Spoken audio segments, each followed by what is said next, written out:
and Bitcoin, 20-year lag, same thing. Early stage, baby boom, when it emerges and people think, oh, it's the next big thing, they overvalue it. Then it crashes. You know how much it crashes? 94%. That's how much Amazon and the internet crashed in the early 2000s. And then you have the real boom. Well, at the peak of this real boom of the internet, we're getting Internet 2.0, blockchain, financial assets. What could be bigger than digitizing all financial assets in the world and making them more efficient and easier to trade and greater access to more people? So this is the next big thing. But in the early stage, like 2000, 2002 crash, we're getting the second tech crash, and it's going to be about the crash of the internet bubble, bigger, but this early stage bubble in Bitcoin as well. So I am thinking, listen to this, you could get Bitcoin 90% off in just a year or two, and then I would buy it. Bitcoin goes back to where it's been recently, and then it will, I think it's going to go to 500,000 to 1 million. And only because it's the gold standard of the new digital global monetary system, which, listen to me on this, most important thing in all of history up until this point, governments can no longer manipulate their government and country monetary system by printing more money or cheating or devaluing their currency or whatever. So this is a big deal. But Harry, let me ask this question. How does blockchain affect the Fed? What is, from your perspective, I just want to know is, because what does it mean? If you were them, what would you say? Okay, it just creates a new peer-to-peer. Okay, internet number one was peer-to-peer communication. Anybody, anywhere in the world could communicate, access any information anywhere. You know what? You know how many research staff I had 10 years ago before the internet, or 20? 3. Now I have half. Okay, half a person does all my research. I'm sure it was my partner. Okay, because the internet made information easier to access, and I no longer had to say, "Oh, Jeff, could you find out to me the price of gold back in 1974?" No, I would find it on the internet and then have him go into it and dig into it and develop all the charts. 3 times more effective. Okay, so that's the difference. This is in financial assets. I mean, we are getting wealthy and wealthier over time. That's what you've been preaching forever. Every day people can get wealthy if they're just smart in this economy where we created a middle class after World War II. Now we're creating an upper class of people, an upper middle class that actually has financial assets. Even the middle class in the 50s couldn't invest a dime.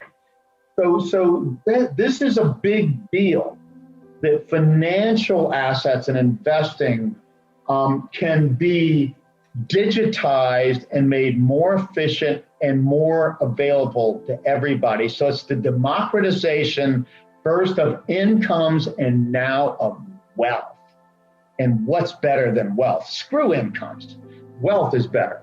So if you're a Jay Powell of the Fed, and then you have Janet Yellen, and you have Biden and Kamala. I know, us too. Oh my God. These people are morons, academic douchebags that never had a job or had sex or run a business. Why should they be running our monetary system?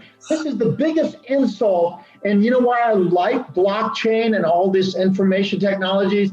It's going to kill these central banks. Central banks are the last vestige of top-down management. It started with countries and big company stuff. It's going down more and more to bottoms-up entrepreneurs, people who create real value and real money and stuff. And these people are going to die. Janet, I look at her picture and I say, she looks like the Tweety bird. I thought Putty Cat. That's what I see when I see her. Well, how did she become the Treasury Secretary after the Fed chairman? How did this happen? She's never done anything ever in history. An academic researcher. This is insanity. Yep. So Jerome, I like Jerome better. At least I think he had a part-time job at one time. Never. None of these guys. So isn't the government going to try and step in on this blockchain and try to put controls in and take it over? That's the point. It's bottoms up. You cannot squash this. That's what I love about it. I've always been a champion of bottoms up technology. I mean, the information revolution from the beginning on the internet. How can you squash anything when anybody can learn anything? And again, my research from 3 people to a half a person. Okay, so it gets harder and harder to squash. The truth about history is farther you go back, fewer people controlled all the wealth and everybody else was a peasant, okay? Well, it's become more and more, middle class. That was a big step up. Middle class, you still can't. What are you going to do as middle class? Take a vacation to Florida once in your lifetime? It's not that great.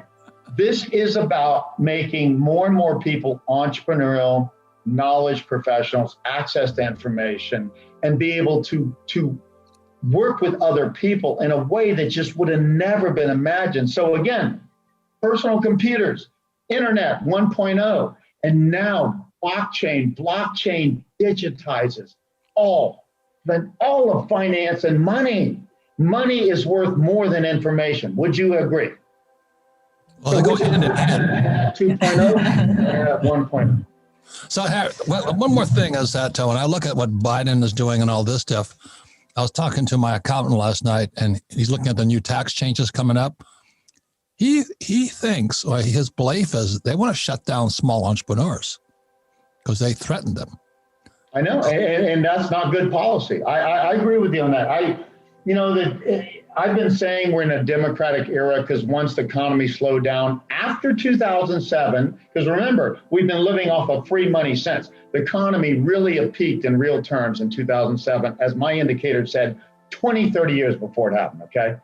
So they're printing all this money and stuff. So all these efforts, I mean, the Democrats were naturally to come in and help people who were falling behind and stuff. But the truth is, the only way you grow long-term is to encourage entrepreneurs and entrepreneurial investment. I'm known for demographics. My favorite chart is the S curve.